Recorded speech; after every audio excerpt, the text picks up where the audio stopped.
dit que j'ai entendu quelque chose de très sympathique la semaine dernière. Alors, je vais commencer avec ça. Après, on va dire un peu de Bishalach, un peu de Yitro, et après, on arrive à Mishpatim.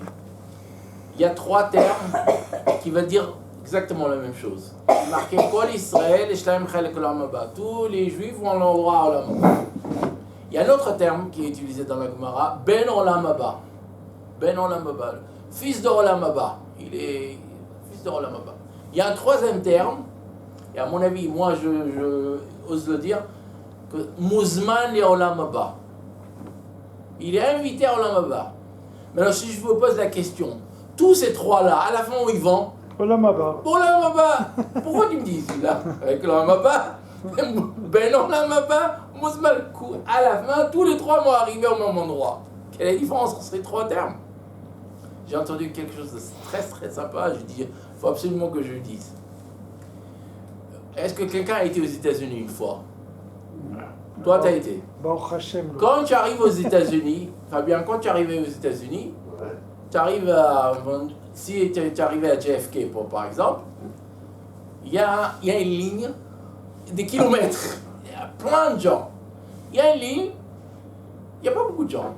Alors la ligne qui a plein de gens, c'est des gens qui ne sont pas citoyens américains. C'est des touristes qui viennent aux États-Unis, ils ont une visa, ils arrivent aux États-Unis. Les Américains, ils ont un ordre, c'est marqué for citizen, American citizen. Là-bas, chez les Américains, tu arrives, tchut, bonjour monsieur, vous avez passé des bons séjours, allez, au revoir. Et comme ça et comme ça. Quand tu arrives aux côtés des non-citoyens, bonjour monsieur, d'abord le visage il est complètement différent. Pourquoi tu viens? Pourquoi tu viens? Qu'est-ce que tu vas faire? Combien de temps tu vas rester? Mais il y a plein de questions. T'as de la famille? T'as de la famille? Il y a plein de questions. Bon, à la fin, il rentre. Mais il y a aussi un autre. Disons, il y a le président des États-Unis qui invite quelqu'un. Alors lui, il arrive au terminal. Tous, ils arrivent au même endroit. Hein. Il arrive au terminal de JFK, mais lui, il passe pas par le douanier. Lui, il y a une limousine qui attend VIP. au bas de l'avion. VIP. VIP. Et lui, il rentre dans la voiture, il passe, rien du tout. Il a dit, ça, c'est les 3. Tu vois, celui, quand il s'est ça, c'est les touristes qui viennent au Olam Haba. Bon, monsieur, vous avez Nasata Venatata Bemouna, est-ce que tu as fait les affaires comme il faut? Oui, non. Asakta Kavata Iti Nata, il y a plein de questions. Plein de questions. Ça, c'est le touriste.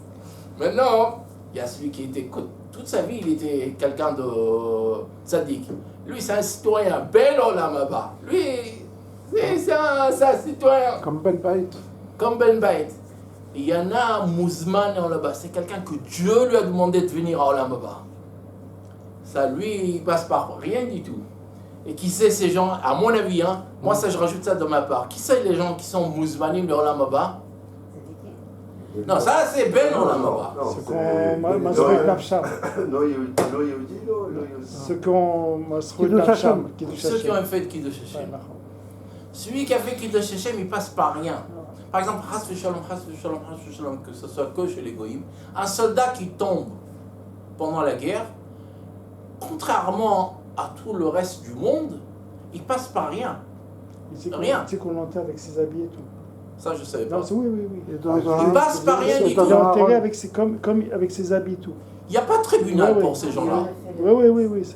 Il n'y a aucun tribunal. Hein? Il y a toute Oui, non, une mais il est procédure. avec les habits et tout. Et toute une procédure quand une personne est décédée. Toute une procédure déjà. À la tombe, il y a une procédure. Et après, il y a un jugement. Et c'est toute une histoire. Elle est effrayante. J'ai entendu quelque chose, c'est une parenthèse. Pourquoi quand il y a un monsieur qui est décédé, on est à côté de lui, on a peur? Pourquoi on a peur? Il est mort, il ne peut pas bouger. Parce que sa neshama, elle est sortie de lui. Et alors, au contraire, c'est plus rien, c'est de la viande. Il n'y a rien du tout là-bas. Pourquoi on a peur? J'ai entendu quelque chose d'extraordinaire. On a peur parce que lui, il a peur. Lui, celui qui est décédé, il a peur. Il est en train il sait ce qui va se passer. Il est déjà dans un... Et sa peur à lui, elle s'attache à nous. Elle nous fait peur. On ne le reconnaît pas, mais c'est sa peur qui nous fait peur. Et moi, ce que je voulais dire, par exemple, Shem Shmuel, les 2 petits-enfants qui ont été tués la semaine dernière, ces gens-là, eux, ces 2 enfants, et le monsieur aussi, ils n'ont rien à craindre.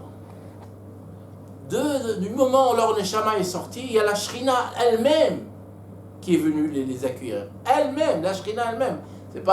C'est marqué que quand une personne est décédée, sa famille, elle vient l'accueillir. Dans ce cas-là, c'est pas sa famille, c'est pas le grand rabbinim, même pas Abraham Avinu, c'est la Shrina elle-même qu'elle vient. C'est quelque chose d'extraordinaire. Il n'y a aucune peur pour eux. Le malheur, c'est pas eux, c'est nous, ceux qui sont restés.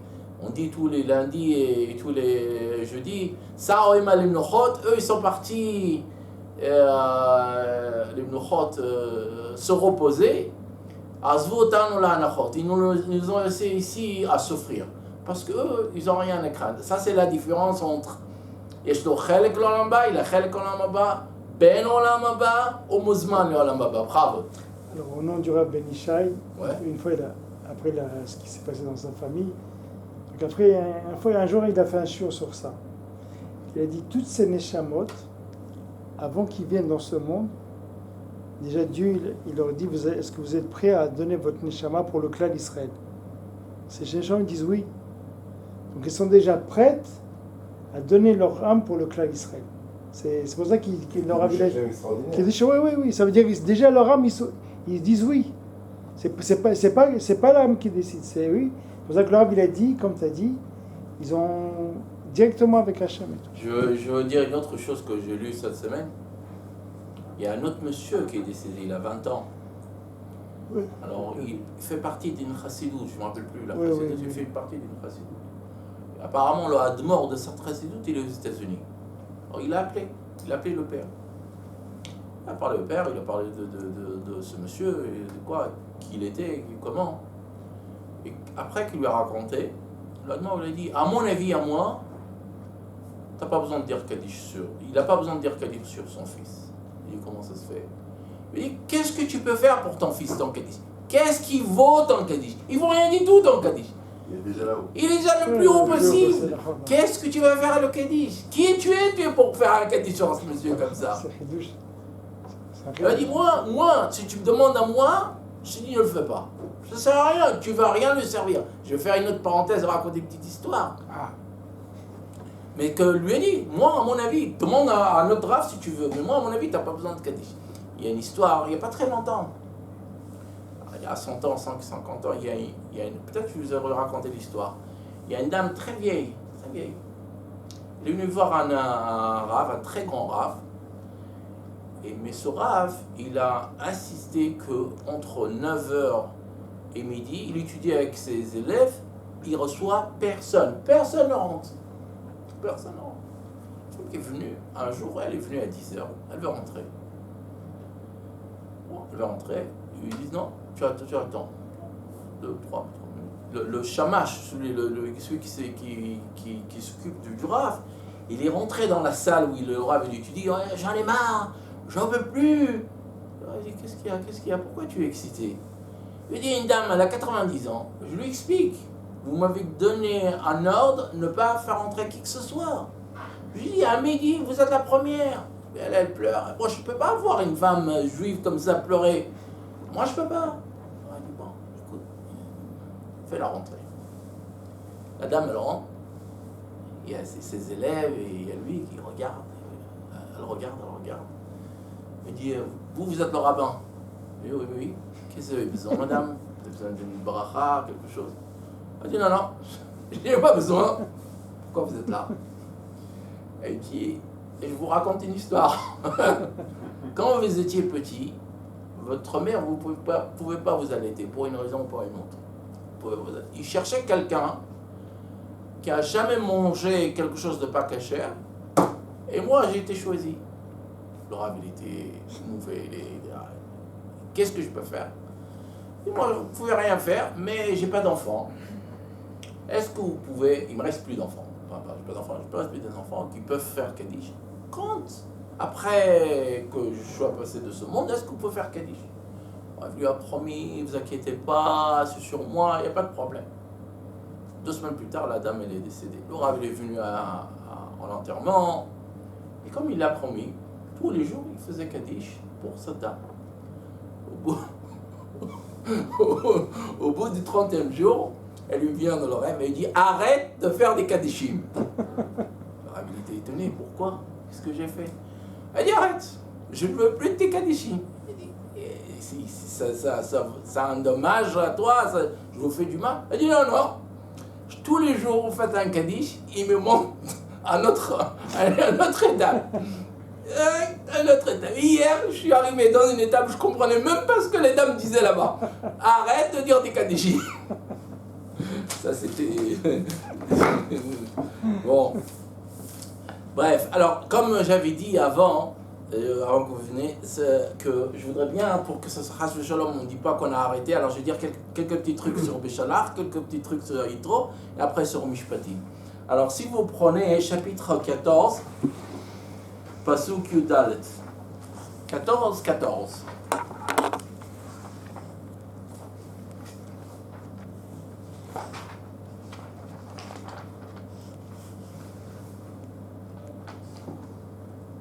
Vous avez? Oui. Pasuk dit Hashem ilachem lachem, vatem tachadeshum. Dieu vous fait la guerre et vous taisez. 14. Alors quand j'étais à Djerba et j'étais un enfant petit, peut-être 9-10 ans, le Rav me dit quelque chose de très sympathique. Il a dit ça, même 6-7 ans. Il a dit ça entre Mincha et Neila à Yom Kippur. Il a dit, le Malach HaMavet, le Satan, il arrive chez Dieu. Il lui dit, tes enfants, ils ont fauté. Ils ont fait. Ils ont volé. Ils ont volé alors? Les autres nations, ils volent pas? Pourquoi tu te prends que à mes enfants? Il dit, tes enfants, ils ont tué. Et alors? Les autres nations, ils font. Pourquoi à chaque fois, tu viens que pour mes enfants? Tu peux pas te prendre dans les autres nations? Alors après, il va d'une mitzvah à une autre, Après, le Satan lui dit, tes enfants parlent à la synagogue. Non. Vous avez vu une église? Non, on parle Il n'y a pas pas une mouche qui parle, rien. Il y a le curé qui parle et un silence complet. C'est ce que le pasuk dit. Hashem ilachem lachem. Dieu vous fait la guerre. Ve'atem, mais vous devez voter. Dans la synagogue, vous ne parlez pas. J'ai entendu que une des choses qui fait le plus du mal au bon Dieu, c'est quand on parle à la synagogue. Ils se sont vexés. Pour faire ça d'une manière illustrée, on invite Dieu, par exemple, de faire Shacharit pour faire Shacharit à 8h30 du matin. Dieu vient. Littéralement, Dieu est là à la synagogue. Si on commence à parler au milieu de la tfila, il y a des endroits où on peut, mais la majorité de la tfila, on ne peut pas parler. Vous foutez de moi. Vous m'invitez pour me parler à moi, vous parlez entre vous. Ça, c'est une de... Il y a... Baba Saleh avait dit qu'à l'époque, pourquoi les communautés sarades a été plus protégées par l'Holocauste que une des raisons, une des raisons, c'est parce que dans les synagogues ashkénazes, on parlait beaucoup plus comme par rapport aux synagogues sarades. Chez nous, par exemple, à Djerba, tu n'avais pas le droit de parler. Tu parles, tu reçois une claque, surtout comme des enfants. Et ton père dit, mais c'est une synagogue ici, c'est pas... Alors ça, j'ai entendu ça, je voulais juste... Ça a changé. Hein? Ça a changé. Ça a changé. Hein? Non, on peut dire aussi à propos de ça, Ah oui. c'est que les soldats de David Ameller, ils ne parlaient pas entre Tfilin de Yad et Tfilin de... Non. Alors, Tout le monde ne parle. Non, personne n'a le droit. Non, mais d'accord, mais je veux dire, s'il y en a un qui parlait, il était mort. Il n'allait pas à il l'armée. était sorti. Il n'allait pas à l'armée. Mais non, dans le pshat, quand il dit. Non, c'est sûr que c'est pas le pshat, c'est un drage. Ouais, non, mais là, quand il dit, quand Hachem il dit je combattrai pour vous et vous utilisez-vous, c'est-à-dire que ceux qui veulent prier, c'est pas le moment de prier, c'est le moment d'avancer, d'avancer. Et c'est ça la beauté de la Torah. C'est qu'on avait dit plusieurs fois, c'est tu peux éplucher la Torah à plusieurs. Voilà, exactement. Alors maintenant, ça c'est pour vous, vous les dames, cette histoire-là. Prenez chapitre 15, Tetvav, Pasuk Kaf, 20. Vous avez toujours dans Bishalach. Batikach Miriam Hanevea, Chot Aaron, et Tatov Biyada. Vous avez? Oui. Myriam, la prophétesse, la sœur d'Aaron, a pris le Tov, comment on dit Tov? Le tambourin. Tambourin. Dans sa main, Vatetzena Kol Anashim Achera. Toutes les femmes sont allées derrière elle, Betupim Mcholot, eux aussi. Vatan Lahem Myriam. Myriam leur a répondu. Shiur Lashem Ki Gaouga. Chantez à Dieu parce que. S'enorgueillir. Comment? S'enorgueillir. Yégéé. Ah, ouais, voilà. Sous Verochbo, le cheval et son chevalier, Ramabayam, sont tombés dans l'eau, sont noyés dans l'eau. Il y a 3 problèmes dans ces 2 psukim. C'est marqué Vatikach Myriam Hanevea, Myriam la prophétesse, la sœur d'Aaron. Et il est où, Moshe Rabbeinu? C'est pas sa sœur? Vatikach, la Torah. Si la Torah alors il dit Vatikach Myriam Hanevea, c'est tout, sans rien dire. Je m'en fous, Vatikach Myriam Hanevea. Pourquoi la Torah dit Achot Aaron et elle laisse Moshe? Maintenant, prenez le deuxième pasuk. C'est marqué Vatan Lahem Myriam. Myriam leur a répondu. À quoi? Elle est où la question? Alors, je sais pas, on peut dire qu'en musique, on répond à quelqu'un. Nanana, Ah, et l'autre, ça se dit. C'est En beau, français, ça se c'est dit. beau, c'est beau. Il lui répond. ah, bon. En musique, ça se dit. Bon, mais à mon avis, ici, il y a autre chose. C'est oui. Vatan Lahem Myriam. Myriam leur a répondu, mais regardez sa réponse à Myriam. Qu'est-ce qui vous choque dans la réponse? Qu'est-ce qu'il y a de... C'est une réponse à pas de question. Non, Vatan Lahem Myriam. Myriam leur a dit... Il aurait dû le dire, normalement, t'as la haine. Soyez heureux, ou chantez, ou soyez... peu importe. Sous Verochbo, le chevalier et le cheval sont ennuyés. Non, mais il y avait plusieurs chevaux. Pas sur les joueurs de la Mon musique. rêve, non, le sous c'est plus important que le. Non. Ce pasouk-là, est-ce que vous l'avez vu quelque part? Ce pasouk.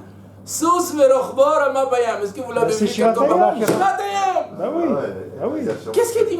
Myriam a dit, je vais faire une chanson. C'est quoi sa chanson? Elle reprend. Elle reprend Shiratayam. Elle n'est pas originale, Myriam. Elle n'avait pas un sens de musique. C'est tout ce que tu voulais. C'est pour ça qu'on dit Lévia, faut pas croire que. C'est pour ça qu'on dit quoi? Quelle est Nivia? Olivia n'a pas une chanteuse.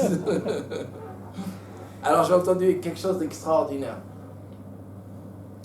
Myriam, non, avant que c'est marqué, mon cher Rabbeinu dans Parashat Shemot, Dieu lui dit, je vais vous faire sortir de l'Égypte. Et comment tu sais que vraiment que c'est moi qui t'ai envoyé? Ta'avdun et Hashem al Harazeh. Je vais vous donner la Torah sur cette montagne, la montagne de Sinaï. Le but de sortir de l'Égypte, c'est quoi? C'est de recevoir la Torah. C'est tout. Ah bon? Non. Oui. C'est écrit où? Comment ça s'écrit? C'est écrit dans la Torah? La Torah, elle était, Dieu a sorti, c'est marqué, Atem tiuli li'am mamlechet kohanim goy kadosh. C'est quoi ça? C'est recevoir la Torah. Le peuple juif, la Torah, et le peuple juif Israël, la terre d'Israël, c'est 3 choses qui sont inséparables. L'un sans l'autre, c'est un peu... Il y en a qui disent qu'ils ne sont pas sortis pour recevoir la Torah. Ouais, Là, ils sont sortis sortis pour pour aller en Eretz Israël. C'est ce que dit le psukim. Les 4 langages de Géoula. Géoula. On a déjà eu cette discussion. Oui, et Je vais te dire pourquoi cette discussion, elle est pas, à mon avis, elle n'a pas de pied. Pourquoi? Parce que c'est où que c'est marqué qu'ils vont aller à la terre d'Israël? Où est-ce que c'est marqué qu'ils vont recevoir la Torah? Où est-ce que... Non, la Torah, elle a été donnée. Mais Oui, c'est pas mais où est-ce marqué. que c'est marqué que quand ils vont sortir, ils vont C'est marqué, Alken ta'avdoun et Hashem, Oui, mais. ba'arazé, alarazé. C'est quoi ta'avdoun et Hashem, alarazé? Non, puis c'est- C'est l'or. Et Avraham Avinu, on dit qu'il a fait Torah to mitzvot. Donc il a fait la Torah. Vous savez, Je veux... Justement, Je veux... Derech Eretz Kadma la Torah, Non, ça c'est justement. non, c'est Rachid dit il a fait. D'accord, il a fait la Torah. Justement, la Torah, elle existait déjà, quelque part. Moi, je vais prendre ça comme un axiome que le juif, et en tenant en considération le passage qui dit que Dieu a fait sortir les juifs pour qu'à la fin, ils vont servir Dieu sur cette montagne. Et moi, je dis servir Dieu sur cette montagne, ça veut dire recevoir la Torah. Et s'il y en a qui disent que c'est pour aller en Eretz d'Israël, je peux respecter, mais je ne pense pas que c'est comme ça. Bref, revenons à Myriam. Les femmes sont allées... Maintenant, la Torah, qui est obligé d'étudier la Torah? C'est différent, obligé et peut étudier la Torah. Qui est obligé d'étudier la Les Torah? hommes. Les hommes. Les femmes sont venues voir Myriam. Ils ont dit, Myriam, tout est sympathique. Dieu nous a fait sortir d'Égypte. Il a ouvert il a ouvert la mer Rouge pour nous. C'est vraiment très sympa. Mais de là, on va où, nous? Eux, les hommes, ils vont recevoir la Torah. Mais nous, qu'est-ce qu'on va faire? C'est quoi notre but? Beth Yaakov, il a parlé d'abord à Beth Yaakov. Hein, Mais c'est quoi notre but? Qu'est-ce qu'on doit faire dans ce accord entre Dieu et le peuple juif? Les hommes étudient la Torah, nous, on fait quoi? Chante et tais-toi. Non. Non, faire la vaisselle. Myriam leur a dit... C'est pareil. Va-t'en lahem Myriam, maintenant regardez, va-t'en lahem Myriam sur cette question, va-t'en lahem Myriam. Myriam leur a répondu sur cette question. Pourquoi vous avez besoin de chanter à Dieu? Shiru l'Hashem ki ga'oga, pourquoi? Sus verochvo rama bayam. Myriam leur a dit, le cheval de Paro, le cheval, qu'est-ce qu'il a fait? Il a fait. Qu'est-ce qu'il a fait? Le cheval, pas le Il n'a chevalier. rien fait. Il a rien fait, c'est un cheval. Il a poursuivi Il a les porté Israël. le... Il a fait le monde, il a porté le chevalier. Donc, indirect, il était choutaf, comment on dit Il choutaf? était associé. Associé, Complice. indirect. Complice. Complice, mais complètement indirect, c'est un cheval. Et pourtant, Dieu, il a fait quoi? Il l'a noyé. Lui, Dieu, il aurait pu noyer que les Égyptiens. Le cheval, il aurait pu sortir Non. Le cheval était complice avec indirectement, le pauvre, il n'a rien fait. Et pourtant, il s'est noyé. Il a obéi aux ordres. C'est un calvachomer. Enfin, plus fort que vous, si vous aidez votre mari à aller étudier la Torah, vous vous rendez compte combien vous allez avoir de mérite par rapport. Si le cheval, c'est un cheval, il s'est fait noyer, il s'est fait punir pour être un cheval, le pauvre, on l'a amené là-bas. Vous, si vous aidez votre mari, ça va être beaucoup plus que vous allez recevoir une récompense beaucoup plus forte que même le mari lui-même. Par exemple, si une dame, elle est à la maison avec les enfants, peu importe. Et son mari dit, je vais étudier un jour de Torah. Le mari va à la synagogue, entre-temps, d'abord il prend un petit café, après il parle à ses copains, après à la fin il étudie un quart d'heure. Mais il est parti de la maison 1 heure. La halakha est quoi? Lui il a un quart d'heure, je dis Fabien, toi, je dis l'homme il a un quart d'heure, la femme elle a combien de temps de Torah? 1 heure. Et je reviens sur Beth Yaakov et Bnei Israël, parce que on dit Beth Yaakov c'est cité avant, et là aussi le Sous est cité avant le Rochev. Sous de Rochev. Ok. Ça veut dire que, encore une fois, on lui donne plus d'importance. Le sous, on lui donne plus d'importance? Ah oui, Sous de Rochev. Ah. Beth Yaakov. Il a fait mode. Vous avez compris ce qu'il a dit? Ah, c'est génial. Vas-y, répète. Sinon, si tu veux, je le répète moi. Tu parles mieux que moi. Il a dit, Dieu a dit, Dabel Bet Yaakov, Kotoma le Bet Yaakov. D'abord, il a commencé par les femmes. Et après les hommes. Il a dit, quand la Torah elle parle, elle dit sous velochvo. Elle aurait dû dire rochvo vesous. Donc, si on fait le parallèle, c'est exactement ça.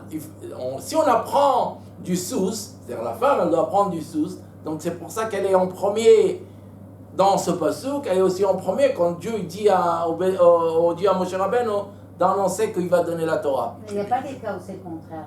Comment? Quand tu donnes deux On va raisons. comprendre que la femme, c'est comme J'ai ça. entendu quelque part, je me Que rappelle quoi, pas, que quoi? quand tu donnes deux raisons.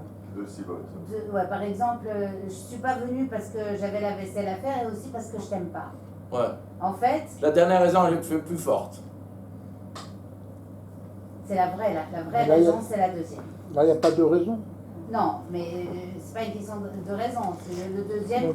Souvent, le dernier mot, on garde pour la fin la chose la plus importante. Maintenant, il reste une autre question qu'on n'a pas répondu. Aaron. C'est marqué Achot Aaron. La main, la rote, elle est gauche. Hein? Bah oui. Ah, ça, c'est facile à répondre. Ça, Vous pouvez je réfléchir comprends. tout seul. Parce que Aaron, il chante aussi, il fait le. Non. C'est quoi la mida de Aaron? Mais, Non, shalom, Shalom, shalom. donc Shalom. Shalom. Shalom. Et qu'est-ce qu'il y a à voir avec ceci? Shalom Bayit. Il y a fait mode. Parce que les femmes, elles étaient en colère. Que, comme quoi, le mari, lui, il a un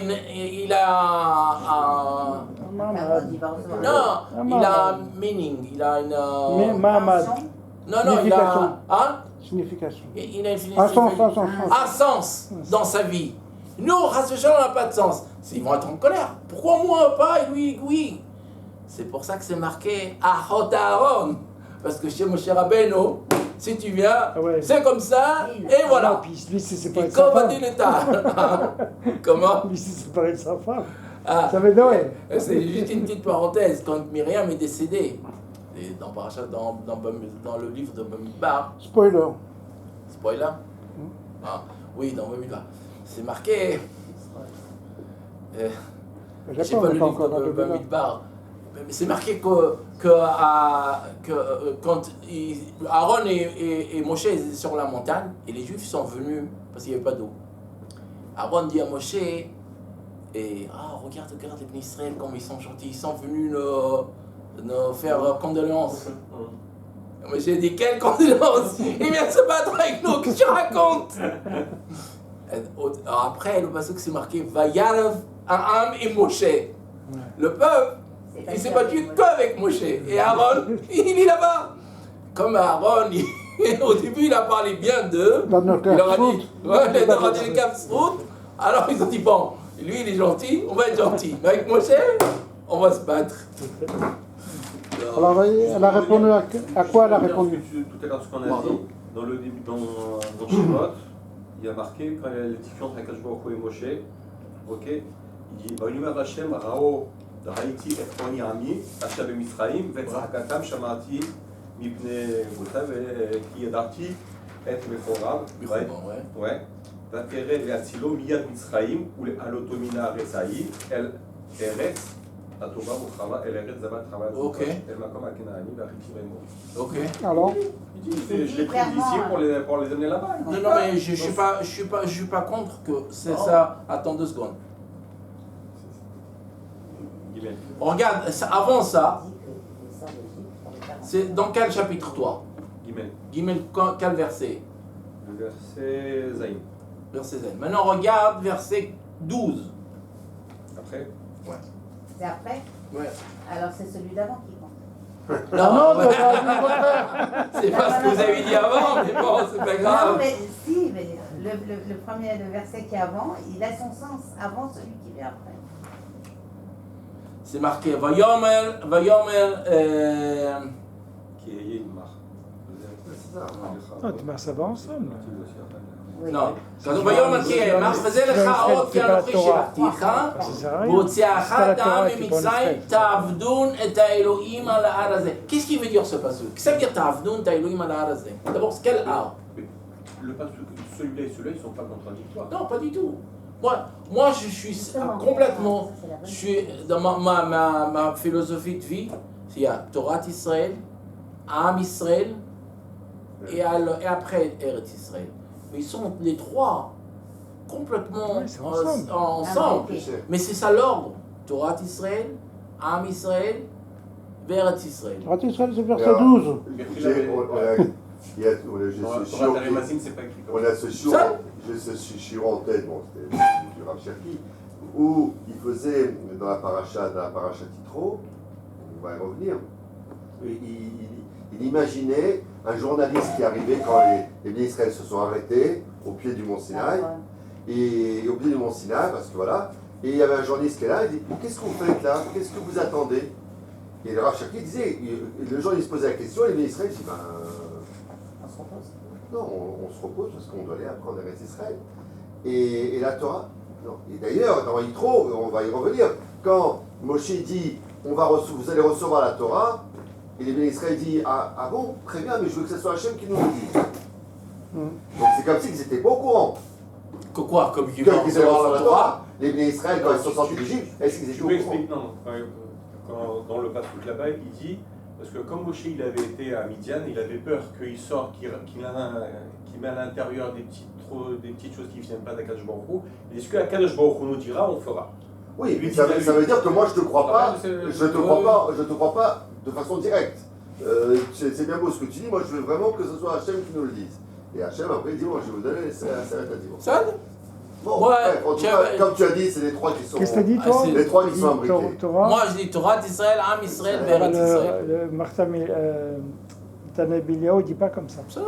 Non. Israël. Tu connais ça? Oui.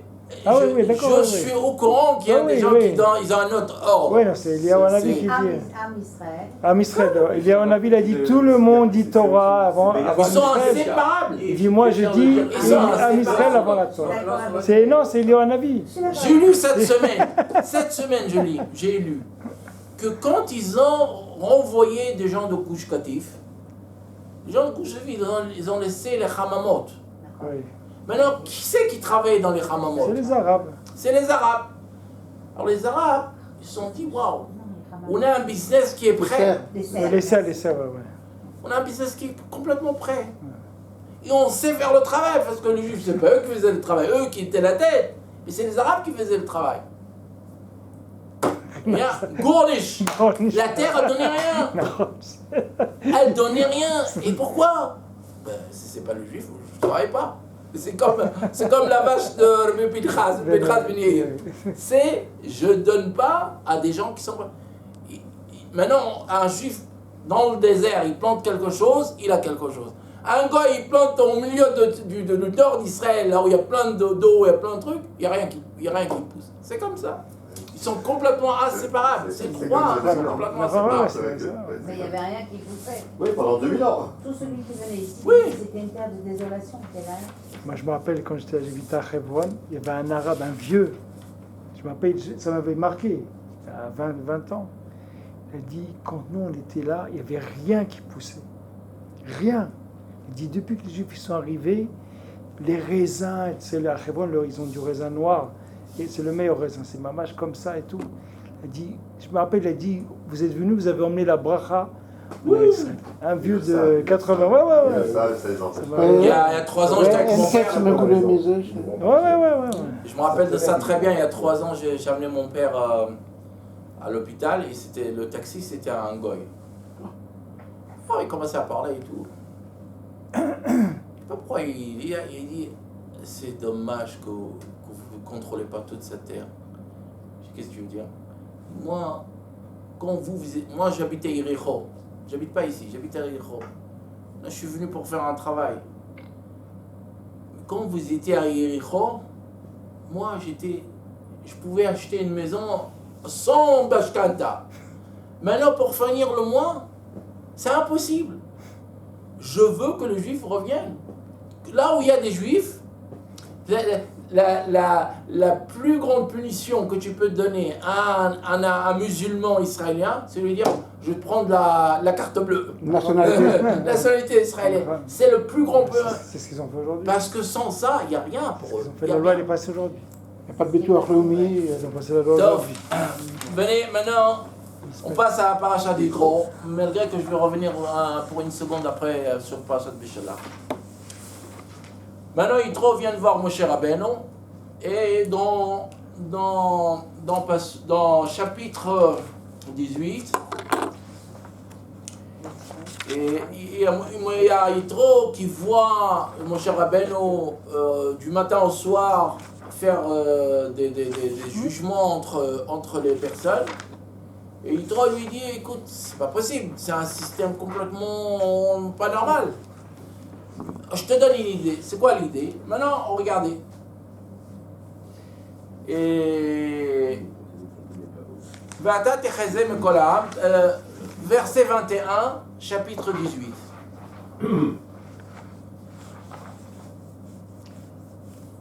Tu vas prendre du peuple, Anshe Chai, des gens bien, Yireh Elohim, qui craignent Dieu, Anshe Emet, des gens de vérité, Son et bête, ça, ils vont pas prendre, comment on dit, des pots de vin. Des pots de vin, Vesamta Alehem, tu vas les mettre, ça, Réalafim, des ministres, des juges pour 1000 personnes, pour 100, pour 50 et pour 10.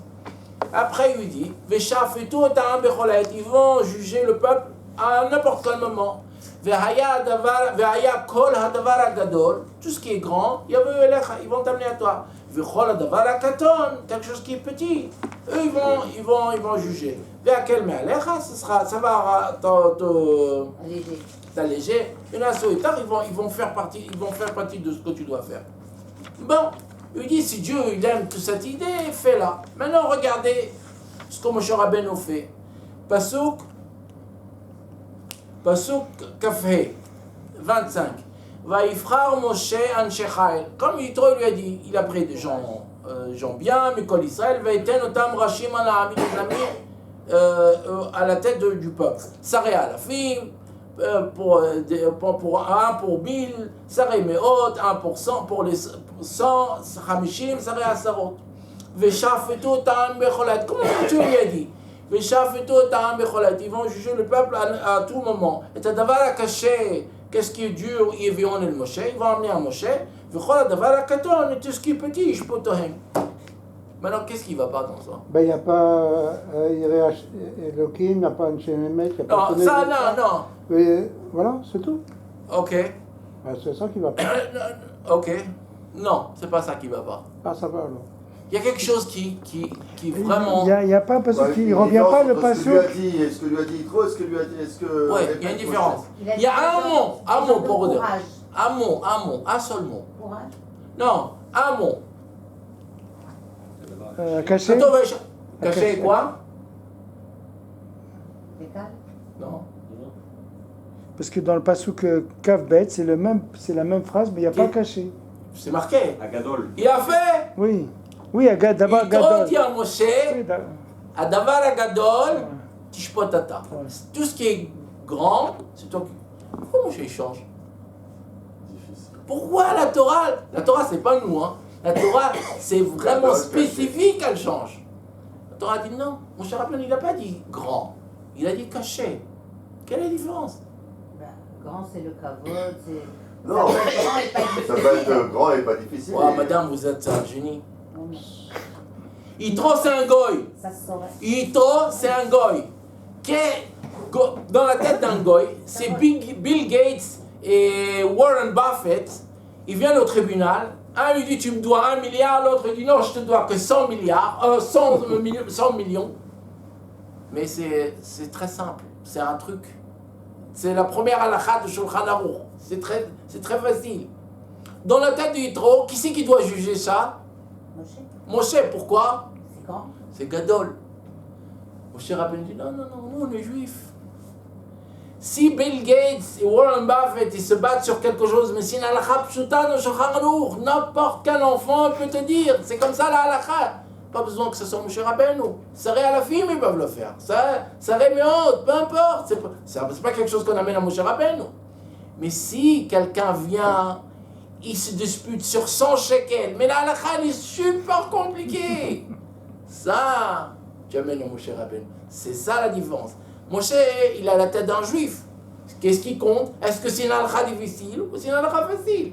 Dans la tête du Yitro, qu'est-ce qui compte? C'est quelqu'un d'important ou quelqu'un de pas important. C'est pour ça qu'il y a un changement. Et moi, j'ai rajouté sur ça. Regardez chez Yitro. V'chol hadavar pasuk kavbet. 22.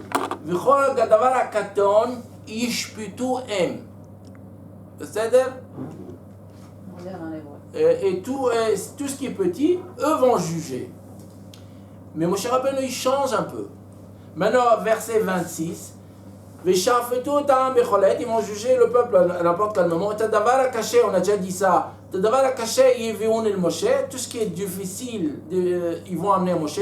Vechol davar katan, ishpotohem. Pourquoi il y a une différence? Ishpetu ve ishpoto. Ishpotohem. Vechol davar katan, ishpotohem. Alors moi j'ai dit, quelqu'un m'a posé la question, et moi je pense que la réponse est quoi? Dans le cas de Yitro, C'est quoi la différence entre les deux mots? je vais dire, Ishpetu, ils vont juger. D'accord. Ishpoto. Ishpoto, ils vont juger, est-ce que c'est un cas petit ou c'est un cas difficile? D'accord. Ishpoto, ils vont faire le jugement De sur jugement. le cas. Sur le Pas cas. ils vont juger le cas, ils vont juger est-ce que c'est un cas difficile Ouais. ou c'est un cas facile. Si c'est un cas facile, ils vont juger.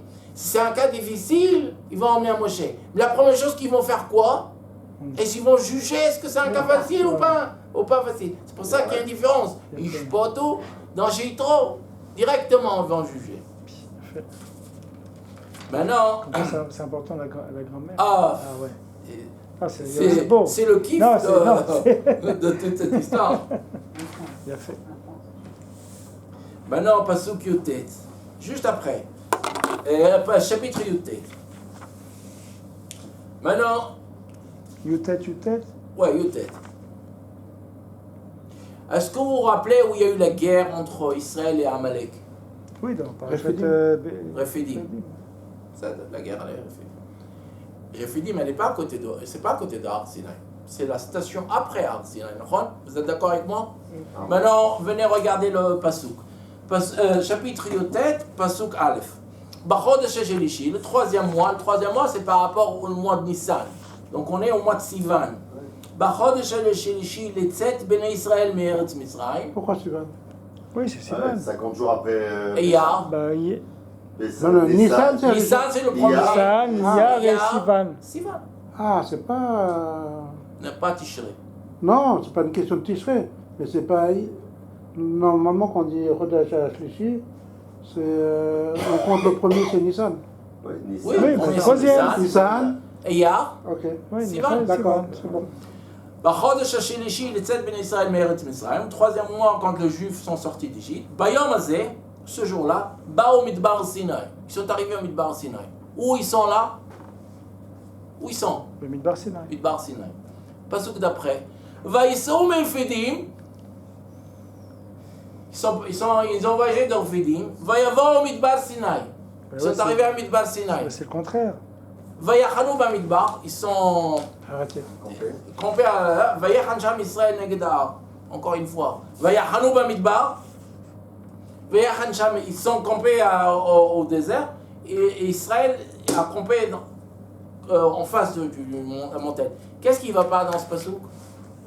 D'abord, qu'est-ce qui va? La géographie. Ouais. Oui, ils étaient au Ils étaient déjà à Sinaï. Har Sinai. Tu vois, On sait déjà qu'ils sont partis de Rephidim. Tu me l'as déjà dit dans la paracha d'avant. Qu'est-ce que tu me dis encore une fois? Vaïsou Rephidim. Encore une fois. Et aussi, Vayavor Midbar Sinai. Tu viens de me le dire. Bayom Azeh Bao Midbar Sinai. Tu viens de me le dire. Vayavor Midbar Sinai. Mais tu me l'as déjà dit. Vayachanu Bamidbar. Ils sont combien? Vayechan Sham Israël Negdar. Mais tu viens de me le dire. Tous ces trucs-là. C'est rien à dire. Alors, j'ai entendu quelque chose de génial, c'est Oh Chaim Akadosh, c'est pas ce qu'il dit. C'est pas le deuxième pasouk, c'est pas une information géographique du tout. Ça n'a rien à voir. C'est une information complètement spirituelle. Les Juifs vont recevoir la Torah. Il y a une étape pour recevoir la Torah. C'est quoi? D'abord, Vaïsou Melfidim. Il faut sortir de Rephidim. Qu'est-ce qui s'est passé à Rephidim? Amalek. Avec Amalek. Chachamim, ils disent pourquoi on l'appelle Rephidim? Riafo idem chez l'Israël Batora. C'est marqué comme ça. Pourquoi on l'appelle Rephidim? À ce moment-là, les mains les Juifs se sont dit, ah, tout va bien, allez, maintenant on va aller à Miami, à la plage, on va faire des vacances. Et bon, la Torah, peut-être un peu plus tard. On va prendre un peu de vacances. On vient d'avoir 210 ans d'esclavage, on prend un peu de vacances. À ce moment-là, Amalek est venu. D'abord, alors, c'est ce qu'il dit, Vaïsoum et Refidim. Il faut d'abord, pour recevoir la Torah, il faut faire quoi? Il faut d'abord sortir de Refidim. Il faut sortir de cet état d'esprit. Ah, c'est pas grave, j'étudierai ce soir, j'étudierai un peu plus tard. Et le Baal HaTanya dit, moi je connais pas trop la Tanya, mais ma fille, la petite maintenant, elle va chez Chabad, alors de temps en temps on entend un peu de Tanya. Baal HaTanya, il utilise 2 mots dans la Tanya. Un c'est Merirut et un c'est Atzvut. Quelle est la différence? L'amertume et la tristesse. Voilà, quelle est la différence entre les deux? Les deux c'est une tristesse. À la fin, je fais quoi? Non, l'amertume, il y a de la colère quelque part dedans. Ok. Et la tristesse, c'est... Elle fait mort. C'est ça, il n'y a pas Madame, Tu peux Fabien, ta femme, c'est un génie. Tu sais pourquoi? C'est Balatania. C'est pourquoi. Comme tu as dit que la femme, quand elle vient, elle a un srout plus que son mari. Ah, elle veut le double. Balatania dit ce que ta femme a dit. Balatania dit, Mrirut, il y a une colère. C'est quoi la colère? Je veux m'approcher de Dieu, mais j'arrive pas. C'est une Mrirut. Atzvut. J'ai pas de force. Allez, je suis fatigué. Hier soir, j'étais à un mariage. Je peux pas me lever. Et ça déprime la Neshama. Parce que la Neshama, elle veut. Mais elle est déprimée, elle veut rien faire. Alors, ça, c'est. Il dit, Brirut, c'est quelque chose. C'est ce qu'il faut faire. Vaïsoum et Fidim. Il faut sortir de Refion et dire, ah, j'en peux plus, j'ai plus la force. C'est quoi Brirut? L'amertume. Il faut sortir de... Mrirut, c'est quelque chose de positif. Il faut le faire. Il faut dire, Dieu, s'il te plaît, je veux m'approcher de toi. C'est pas quelque chose de négatif. Atzvut, tristesse, ça c'est quelque chose de négatif. Alors, et Rabbi Nachman dit que la zvut, c'est la mida la plus dure pour sortir de ça. Faut pas être en atzvut. Il faut pas être en Parce que c'est très, au point de vue Neshama, c'est très très difficile. C'est ce que bon, dans Parashat Kitetsé, quand on parle d'Amalek, c'est Asher Karcha Baderech. Littéralement, on traduit qui t'a rencontré dans le. Mais on fait le mot Karcha aussi, ça veut dire t'a refroidi. Non, mais dans le Pshat, c'est pas ça. Le Pshat Karcha Baderech, il t'a rencontré. Il t'a rencontré par hasard en chemin. Mais la Kharam dit non, c'est pas que tu t'as rencontré par hasard dans le chemin, aussi Karcha, il t'a refroidi. Et il n'y a pas d'histoire aussi qu'on dit que quelqu'un qui va jeter dans un bain bouillant. Oui. C'est ça. Oui. C'est le même truc, c'est Amalek. Et qu'est-ce qu'il fait? Il refroidit le bain. C'est juste une petite parenthèse. Quand Moshe dit à Yoshua, il dit c'est Velachem Ba Amalek. Pourquoi grammatiquement, si on parle normal, il dirait c'est Velachem Ba Amalek. C'est pourquoi Ba Amalek? Le A. C'est pas Ba Amalek. Ba Amalek. Mais c'est pas marqué comme ça, c'est Velachem Ba Amalek. C'est quoi Ba Amalek? Le défini. C'est pas celui-là, parce que demain ça peut être autre chose. Et après demain ça peut être autre chose. C'est ce qui représente Amalek, tu dois te battre avec. Et ça, et la Chassidut, et même les Metnagdim disent, ça c'est aussi à l'intérieur de nous. Il y a un Amalek à l'intérieur de nous qu'il faut se battre avec.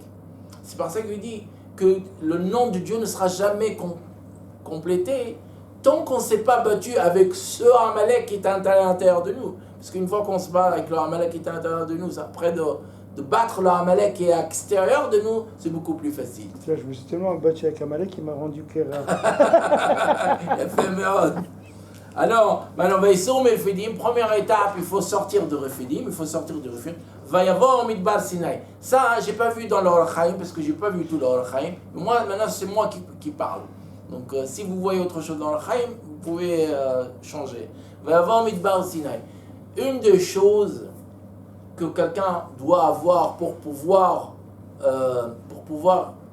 Et recevoir la Torah, c'est avoir la Hanava. Midbar, ça représente la... Il n'y a rien. La page blanche. Page blanche, il n'y a rien. D'abord, il faut arriver dans un endroit qui est comme ça. Non. Vaïsso et Refidim, ils sont partis de Refidim, donc il faut pas, la Torah, il ne faut pas la recevoir d'une manière, ah, je suis déprimé. Il faut arriver dans un milieu, quelqu'un qui va à Tel Aviv, dans les endroits où il y a que des boîtes de nuit, je ne sais pas quoi. Aujourd'hui, j'étais sur des pauvres, je ne vais même pas parler. Et à ce moment-là, c'est beaucoup plus difficile que pour lui. Quelqu'un qui vit à Las Vegas et qui est sur le strip, bah, Las Vegas, elle est énorme. Les gens pensent que Las Vegas, c'est que les casinos. Ça, c'est une ville énorme. Il y a des gens qui vivent à Las Vegas. Une vie normale, il y a des écoles, il y a même une yeshiva de Las Vegas. Mais celui qui vit sur le strip, là où il y a tous les casinos, lui, jamais il pourra étudier la Torah. Même s'il le veut, il ne pourra pas. Parce que l'environnement, il ne lui permet pas. Donc d'abord, il faut partir de Refidim au point de vue. Va y avoir, il faut arriver à un endroit qui peut te permettre, comme Imouna, qui te permet à étudier la Torah. Va y avoir Midbar, mais il faut persister. Tu ne peux pas venir une fois. Va y avoir Midbar.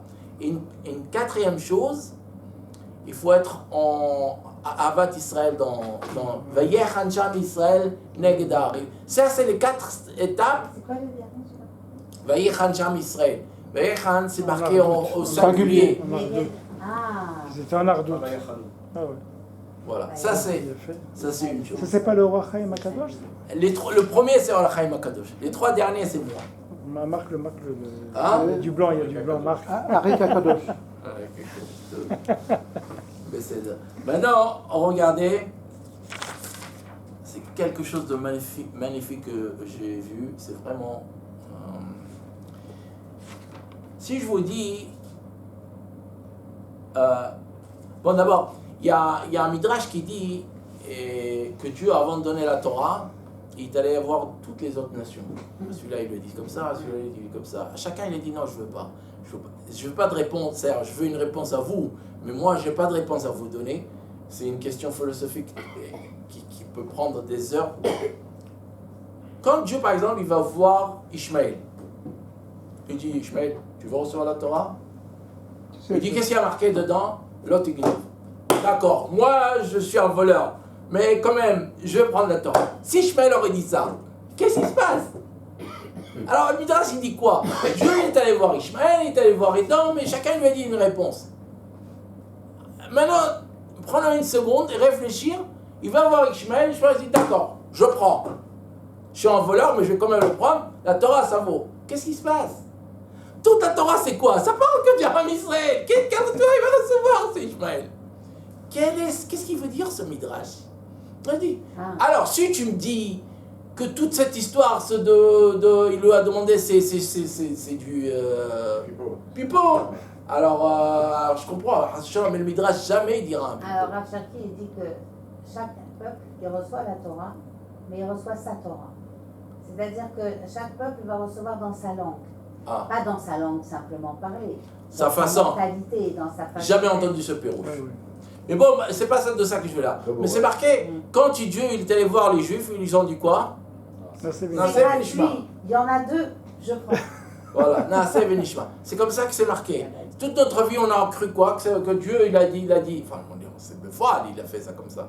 Dieu a demandé aux Juifs, est-ce que vous voulez recevoir la Torah? Ils ont dit Naaseh Venishma, c'est comme ça. Où est-ce que je vais trouver ces 2 mots Naaseh Venishma? Bah, ils le disent à Orsinaï. Oui, à Orsinaï. Alors, on va les voir. On va les voir.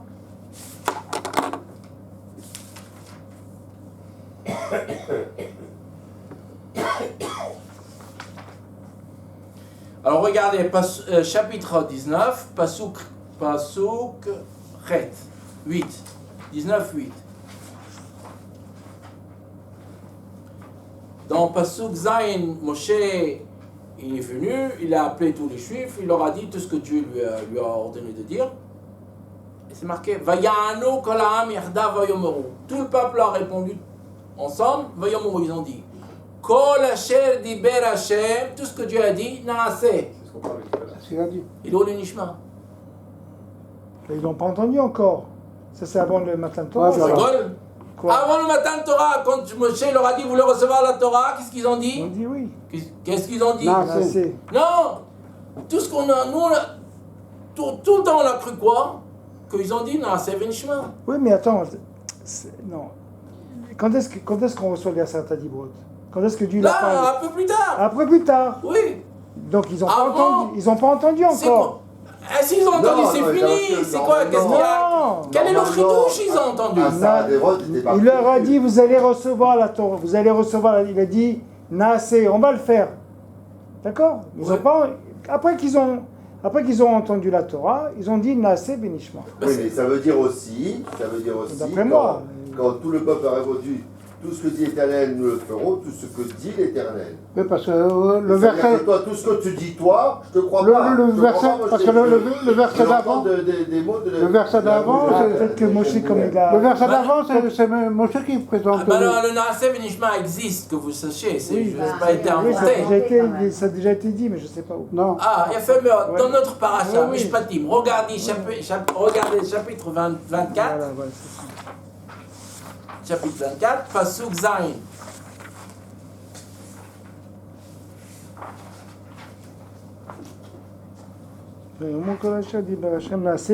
Vaikar Sefer HaBerit, il a pris le livre de Torah. Vaikra Beoznam, il a lu au peuple. Vayomeru, et le peuple a répondu. Kol Hashem dibel Hashem, tout ce que Dieu a dit, Naaseh Venishma. Maintenant, regardez ces deux comme ça, parce qu'on va utiliser les deux. D'abord, je vous dis quelque chose que Rav Ovadia dit. Rav Ovadia dit, prends le tefillin de la main et après le tefillin de la tête.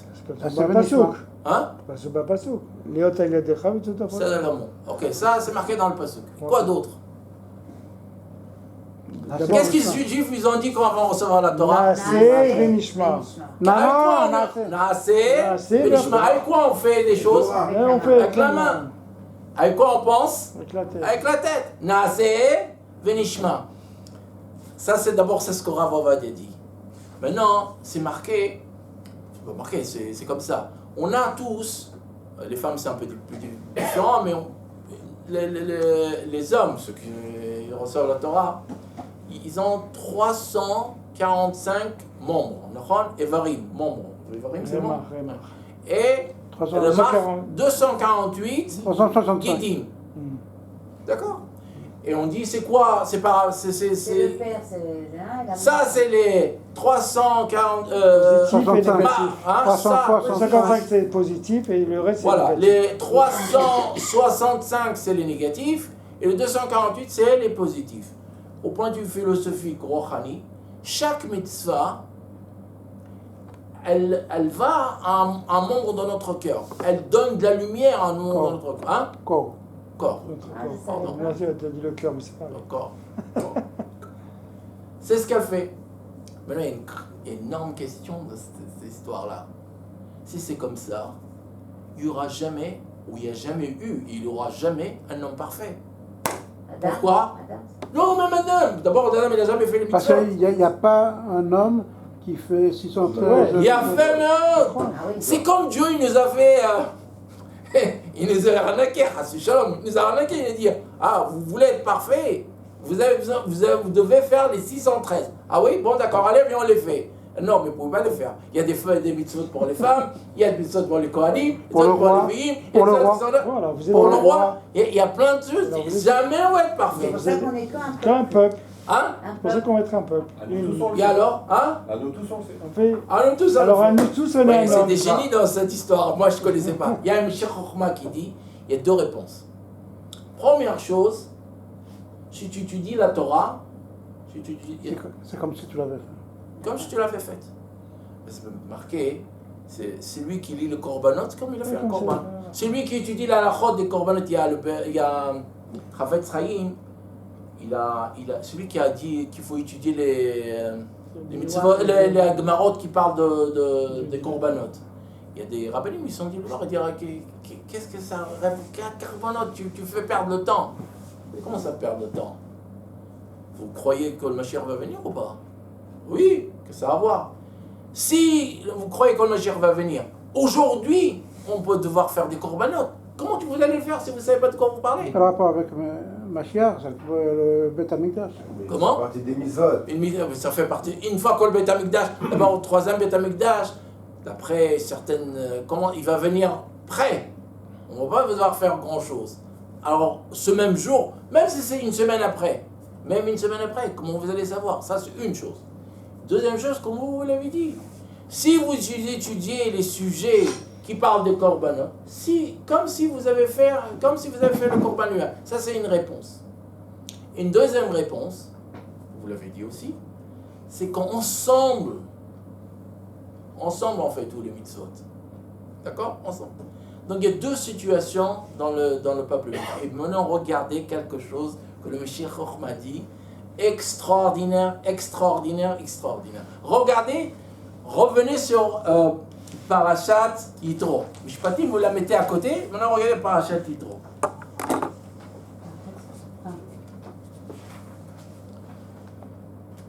Et compte mon cher. Vayanu kol ha'am yachdav. Ah, pardon. Chapitre 19, Pasuk Kret.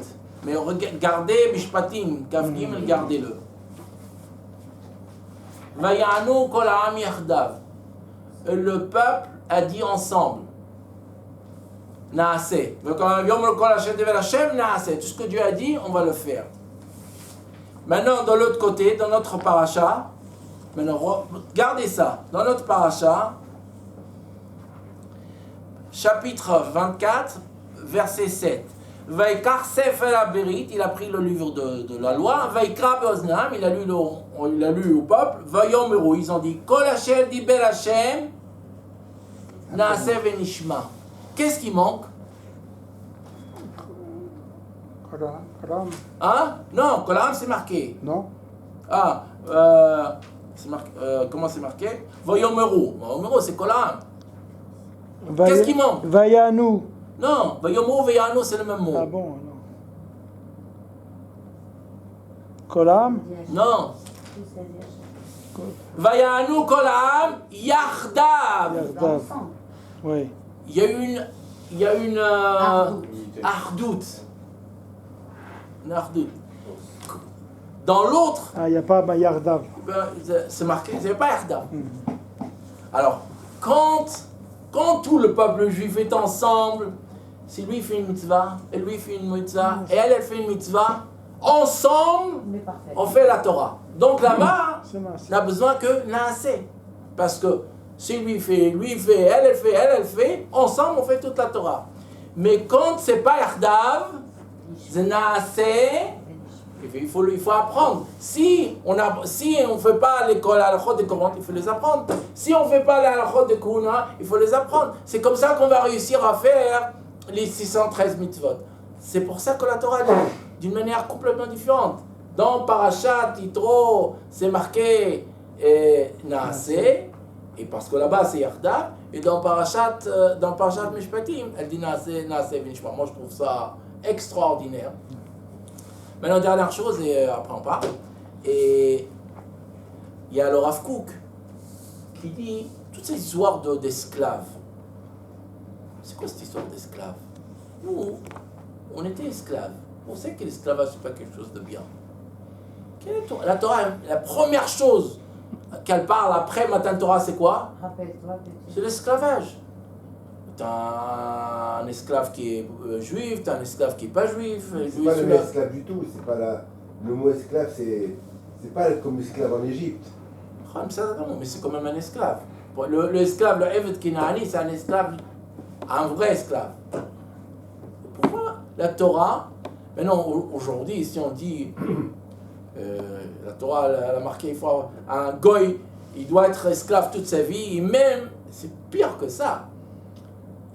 On le passe en, comment on dit, Yerusha.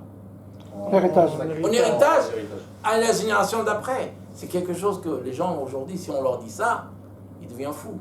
Le Rav Kook dit quelque chose d'extraordinaire. Il dit, on comprend très mal ce que la Torah veut dire par esclavage. Pourquoi quelqu'un, par exemple un juif, pourquoi il va en esclave? Pourquoi il devient esclave?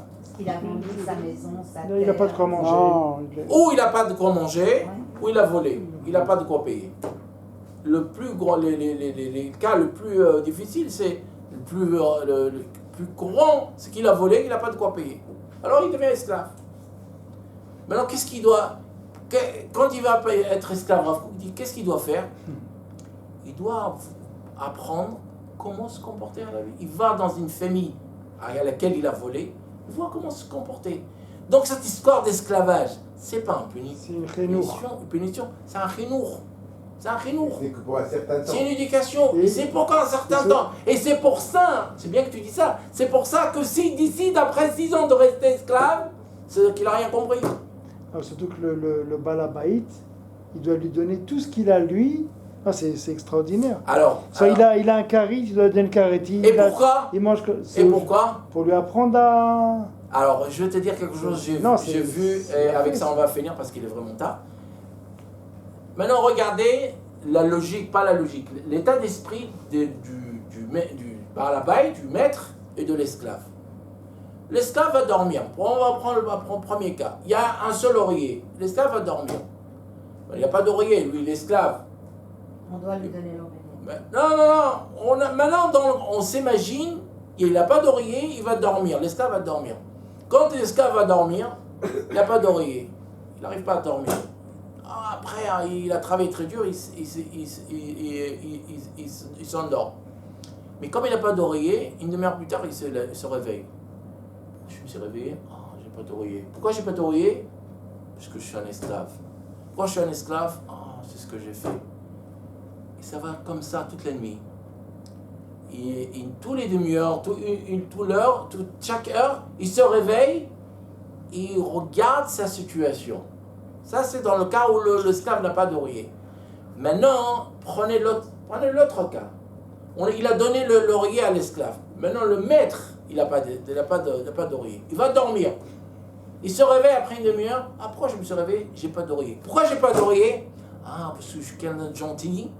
J'ai renoncé à mon oreiller pour le donner à l'esclave. Quel sens de... Quel sentiment? Sentiment de... quel pouvoir j'ai. Je dors jusqu'au matin. C'est pour ça que la Torah, elle dit pas ça au maître pour le punir. Parce qu'en fait, par donner son oreiller, c'est le maître qui va être récompensé. Pas l'esclave. L'esclave va apprendre, mais le maître va être récompensé. Quand un pauvre vient nous voir, il nous demande une somme importante et on lui donne. Qui est content? On se met dans la tête, c'est le pauvre. Non, le pauvre, il n'est pas content. Au moins, il va s'en sortir pour le problème qu'il a. Mais que celui qui est vraiment content, c'est celui qui a donné. C'est celui qui a la possibilité de donner. Ça lui donne un sentiment presque pas limité. Comme un Kadosh Baruch. Il devient un partenaire d'Akadosh Baruch. Voilà.